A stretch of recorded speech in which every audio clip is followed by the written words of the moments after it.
Hello my dear children, good morning. Welcome to your English class. I am Sharanya, your English teacher. Today we are moving to our next lesson. It's a poem. Before going to the lesson, I would like to ask you some questions. Dears, do you know which are the 7 wonders of the world? Yes, very good. Tell me which are the 7 wonders of the world.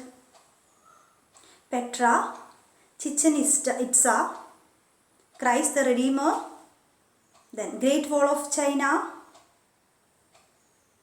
Colosseum, Taj Mahal and Machu Picchu. These are the 7 wonders of the world. It is our pride and proud that Taj Mahal belongs to India. Right? Yes. So dears, today we are moving to our next poem, Taj Mahal. It's a very wonderful creation. Do you know who built it? Yes, the Mughal Emperor Shah Jahan. For whom he built that monument? Yes, for his lovely wife Mumtaz. Okay dears, so I understood that you know some basic things about Taj Mahal. And this poem, Taj Mahal, is written by our famous writer Tagore, Rabindranath Tagore. Do you know about him? Yes, he is a Bengali writer, right? Yes. So dears, let's look some important facts about Tagore. Look at this picture. Look at the image given in the side of your monitor. Yes. Rabindranath Tagore was a Bengali writer who reshaped Bengali literature and music as well as Indian art in the late 19th and early 20th centuries. He is the author of Geetanjali, its profoundly sensitive, fresh and beautiful verse. He became the first non-European to win the Nobel Prize in Literature in 1913. In translation, his poetry was viewed as spiritual and influential. So, it is very important that his Geetanjali got Nobel Prize, and he is the first non-European who got Nobel Prize in Literature. So, he has written this poem, Taj Mahal. So, all of you take out your page number 36. Taj Mahal. You knew, Emperor of India Shah Jahan, that life, youth, wealth, renown all float away down the stream of time. Your only dream was to preserve forever your heart's pain. Okay, you knew, Emperor of India Shah Jahan. നിങ്ങൾക്കറിയാമോ ഷാജഹാനെ കുറിച്ച്?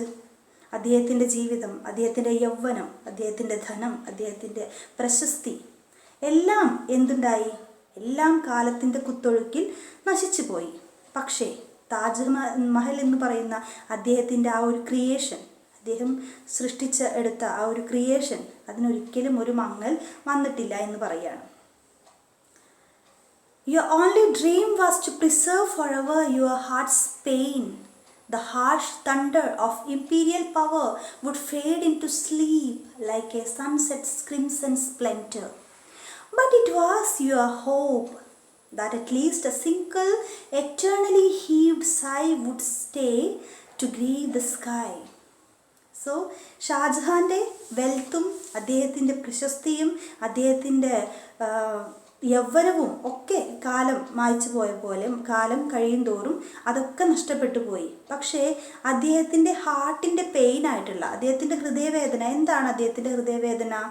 Yes, that is the death of his beloved wife Mumtaz. മുംതാസിൻ്റെ മരണമാണ് അദ്ദേഹത്തിൻ്റെ ഹൃദയവേദന. ആ ഒരു വേദനയെ preserve ചെയ്യാൻ വേണ്ടി അദ്ദേഹം പണി കഴിപ്പിച്ച ആ മോണുമെൻറ്റ്, താജ്മഹൽ എന്ന് പറയുന്ന എറ്റേണൽ മോണുമെൻറ്റ്, അതൊരിക്കലും നശിക്കുന്നില്ല എന്ന് ഇവിടെ കവി ഓർമ്മിപ്പിക്കുകയാണ്.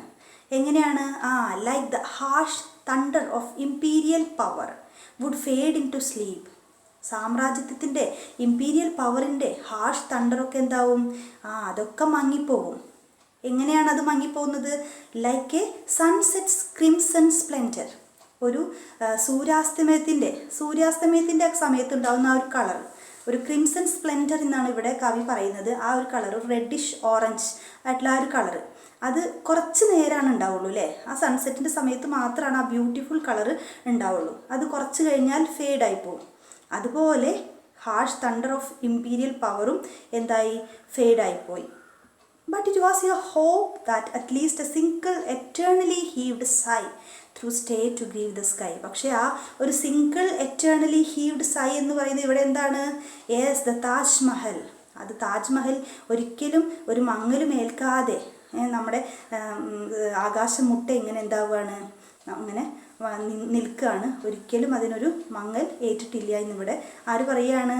കവി ഓർമ്മിപ്പിക്കുകയാണ്.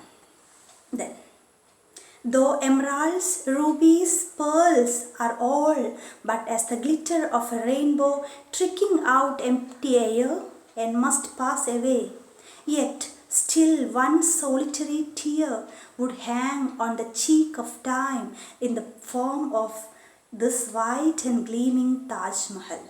So emeralds ഉണ്ട്, റൂബീസ് ഉണ്ട്, പേൾസ് ഉണ്ട്. ഇതൊക്കെ വളരെ ബ്യൂട്ടിഫുൾ ആയിട്ടുള്ള സ്റ്റോൺസ് ആണ്. എമറാൾഡ് എന്ന് പറയുമ്പോൾ മരതകം, ദെൻ റൂബീസ് അല്ലേ, പവിഴങ്ങൾ, പേൾസ് മുത്തുകൾ.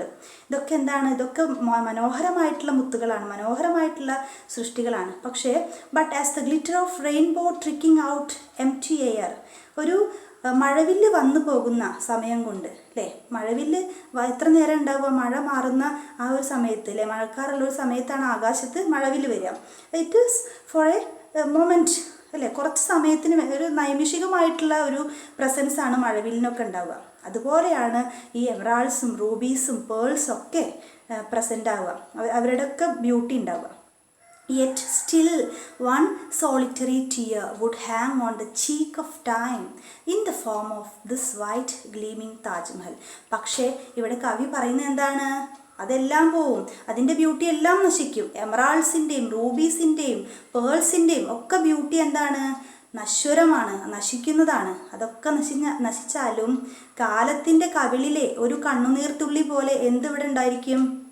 യെസ്, താജ്മഹൽ ഒരിക്കലും, താജ്മഹലിൻ്റെ ബ്യൂട്ടി ഒരിക്കലും നഷ്ടപ്പെടാതെ കാലത്തിൻ്റെ കവിളിലെ കണ്ണുനീർ തുള്ളിയെ പോലെ ഈ താജ്മഹൽ വൈറ്റ് കളറിൽ, വൈറ്റ് അല്ലേ, വെള്ള മാർബിൾ കല്ലുകൾ കൊണ്ട്, വെണ്ണക്കല്ലുകൾ കൊണ്ട് നിർമ്മിച്ച ഈ ഒരു മഹത്തായ സൃഷ്ടി ഒരിക്കലും നശിക്കാതെ അനശ്വരമായി നിലകൊള്ളുമെന്ന് കവി ഇവിടെ പറയുകയാണ്.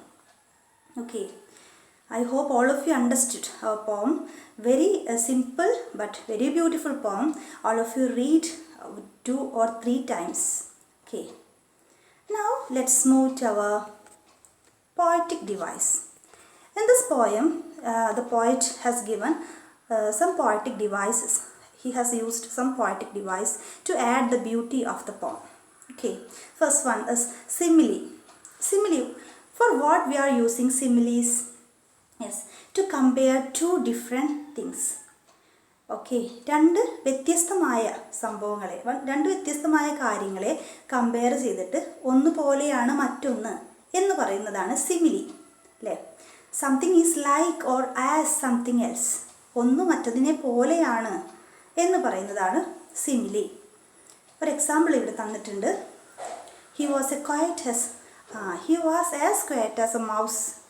അവൻ ഒരു എലിയെ പോലെ നിശബ്ദനാണ്, എലിയെ പോലെ മിണ്ടാതിരിക്കുന്നവനാണ് എന്ന് പറയുമ്പോൾ എന്താണ്? അത്ര ബഹളവും വഴക്കൊന്നും ഇല്ലാതെ ഒരു എലിയെ പോലെ മിണ്ടാതിരിക്കുന്നു. He was as quiet as a mouse. Then she swam like a fish. അവളൊരു മീനിനെ പോലെ നീന്തി.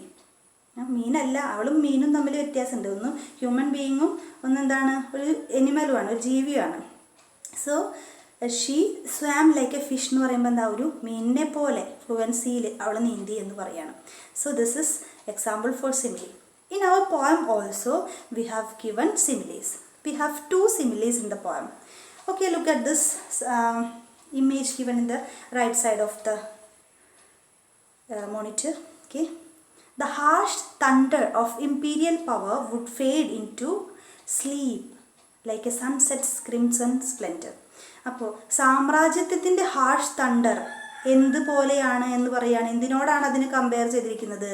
യെസ്, സൺസെറ്റിൻ്റെ ക്രിംസൺ സ്പ്ലെൻഡർ ആ ഒരു ഡാർക്ക് റെഡ് കളറിനോടാണ്. സൺസെറ്റ് സമയത്ത് ഉണ്ടാകുന്ന ഡാർക്ക് റെഡ് കളർ എത്ര സമയം കൊണ്ട് പോവും? വളരെ നൈമിഷികമാണ്, വളരെ കുറച്ച് സമയം കൊണ്ട് അത് മാഞ്ഞു പോവും. അതുപോലെയാണ് ഇമ്പീരിയൽ പവറിൻ്റെ ഹാഷ് തണ്ടറും മാഞ്ഞു പോയത് എന്ന് പറയാണ്. Then though emeralds, rubies, pearls are all but as the glitter of a rainbow trickling out empty air must pass away.